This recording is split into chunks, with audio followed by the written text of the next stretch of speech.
para lograr el poder y para mantenerlo.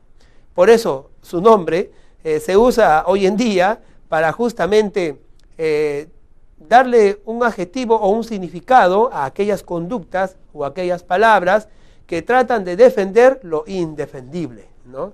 Cuando dicen, por ejemplo, esa es una frase maquiavélica, ese es un plan maquiavélico, ¿ah? Entonces, los conceptos tienen esos nombres porque ya en su obra El Príncipe, Maquiavelo defendía lo indefendible y decía frases como las que he dicho, ¿no? El fin justifica los medios, no importa los daños colaterales con tal de conseguir el objetivo que es mantener el poder. Maquiavelo tiene frases muy célebres y realmente es un escritor profundo acerca del poder, por eso es sumamente citado en casi todas las obras que hablan acerca del poder. Vamos a ver algunas de sus frases. Bueno, Maquiavelo dice que la legitimidad se basa en la fuerza y en la participación del pueblo en el gobierno. Fíjense qué importante es cómo plantea Maquiavelo el tema de la legitimidad y el tema de la licitud. La legitimidad, como ya dijimos, emparentado con la licitud, tiene que ver pues, más que todo con valores y con aceptación y con consenso. Bueno, Maquiavelo dice, ¿cómo vamos a lograr que el pensamiento del gobernante y del poder sea aceptado por el pueblo? ¿Cómo lo vamos a lograr? Lo primero es que tenemos que dominarlo, tenemos que controlarlo. Y eso se puede hacer solo a través de la fuerza, la autoridad, el uso del ejército, de los regímenes policíacos. Todo esto se justificaría con el planteamiento que hace Maquiavelo. Sin embargo, Maquiavelo se da cuenta que al final, si usamos fuerza y luego encontramos una fuerza contraria, estamos desencadenando una revolución, estamos desencadenando un conflicto sociológico que va a cambiar de alguna manera las estructuras jurídicas de la nación y que puede incluso incidir en los destinos de aquel reino, de aquella monarquía que Maquiavelo defendía. Entonces Maquiavelo piensa un poco más y no se queda solamente en decirle a los príncipes de aquel tiempo en su obra que hay que usar la fuerza para lograr la legitimidad, ¿no? Él también dice la segunda parte, que lo vamos a volver a leer. Dice, en la participación del pueblo en el gobierno. ¿Qué significa esto? ¿Significa que Maquiavelo no sabe lo que dice? ¿Que por un lado defendía la monarquía y por el otro decía que el gobierno es el pueblo? ¿Que viva la república, la democracia? No. Maquiavelo decía eso como una forma de estrategia, como una forma de asegurarnos la fidelidad del pueblo, como una forma de convencer al pueblo, de hacer que el pueblo sienta que el gobierno está haciendo algo por él. Entonces, definitivamente, cuando Maquiavelo plantea esta forma de pensar, lo hace no porque en realidad creyera en una república o en la necesidad de que el pueblo gobierne junto con el monarca, no. Lo hace simplemente para que de parte del pueblo haya aceptación, haya consentimiento y se pueda legitimar ese poder. Eso fue usado en muchas formas de dictaduras en Latinoamérica y en otras partes del mundo. El ejemplo de Maquiavelo, entonces, sus consignas, sus enseñanzas, aún hoy en día, tienen actualidad. Y no debemos entonces dejar nunca de perder de vista estas formas de plantear el poder. Sin embargo, aparte de Maquiavelo y ya en época moderna, tenemos a un jurista que fue un gran defensor de la democracia, tanto así que tuvo que huir de Austria, porque fue perseguido por el gobierno nacional socialista de Adolfo Hitler. Primero huyó a Suiza, luego a Inglaterra y finalmente tuvo que venirse a los Estados Unidos de América para poder tener pues paz en su vida y poder ejercer sus ideas democráticas con mucha tranquilidad. Estamos hablando de Hans Kelsen, el creador de la teoría pura del derecho. Hans Kelsen también plantea una tesis acerca del poder. Vamos a leerlo en la diapositiva. Hans Kelsen decía, el poder será legítimo cuando lo autorice una norma. Recordemos que Hans Kelsen plantea la pirámide de Kelsen, donde la norma fundamental, la que se encuentra en la cúspide de la normativo, es la Constitución. Debajo de la Constitución, entonces, están las demás leyes y normas que definitivamente marcarán el orden jurídico y el Estado de Derecho de cualquier democracia. Hans Kelsen no aceptaba la idea del consentimiento, no aceptaba la idea de la licitud, la legitimidad. En realidad, para Kelsen lo más importante era la ley. No podía, decía él, en su forma de pensar, de abogado, de jurista, de demócrata, no puede haber, decía él, legitimidad ni licitud en algo que sea ilegal. Porque lo legal, la ley tiene una base de valores, la ley tiene una base de ontología, de epistemología, tiene una base moral, toda ley.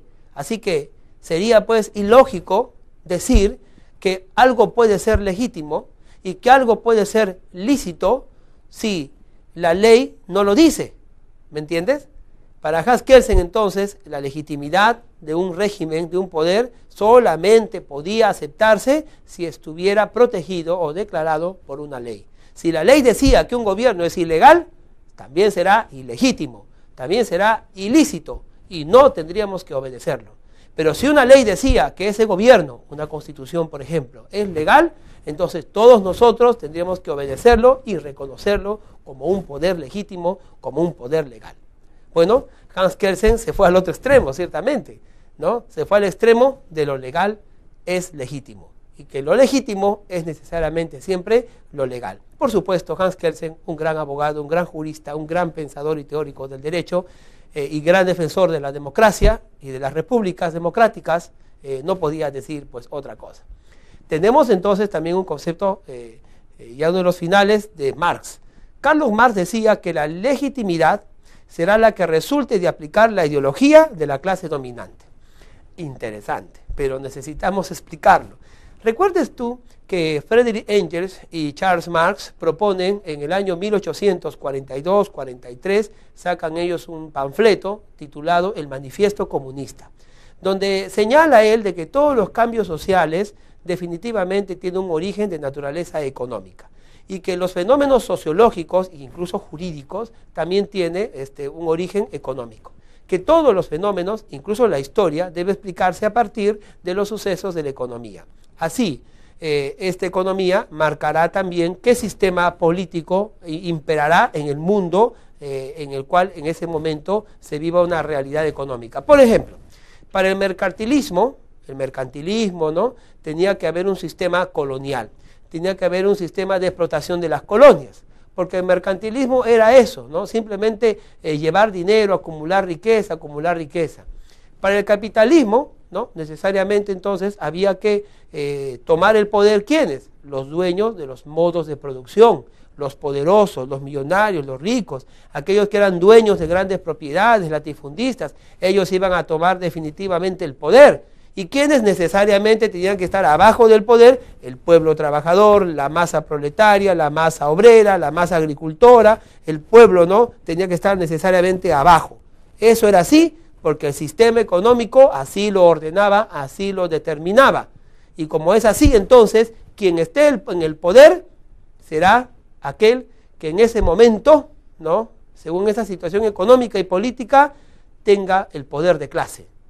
Obviamente, cuando Marx y Engels dieron esto, ellos decían que en algún momento, bueno, que en el tiempo en que vivían, los poderosos y capitalistas estaban en el poder y los trabajadores estaban fuera del poder. ¿Cuál era la solución para la justicia? Era de que los trabajadores tomen el poder y hagan una mejor y equitativa distribución de la riqueza. Por eso, a partir de las ideologías, ¿no?, de Engels y Marx, la ideología socialista y comunista se desarrolla ampliamente en Europa y luego también viene a esta parte de América, donde los comunistas hicieron un bloque en el mundo y los capitalistas hicieron otro bloque que se conoció pues como la Guerra Fría. Guerra Fría que hoy en día ya terminó con el triunfo pues del capitalismo con un nuevo nombre llamado el neoliberalismo. Entonces, para Marx, la legitimidad del poder está en el hecho de quién es la clase dominante, ¿no? Si la que está en el poder es la clase dominante, entonces está legitimada pues.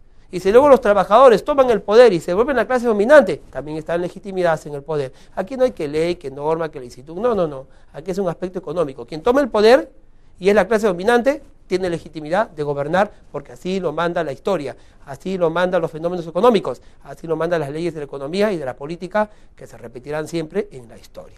El materialismo histórico dialéctico es lo que ellos defendían. Vamos entonces con la siguiente diapositiva.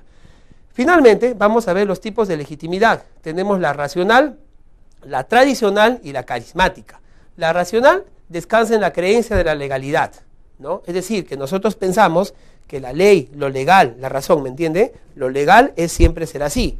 No importa que este gobierno esté totalmente fuera de lugar, No importa que el que tiene el poder esté loco, pero si la ley lo ha nombrado, entonces así será.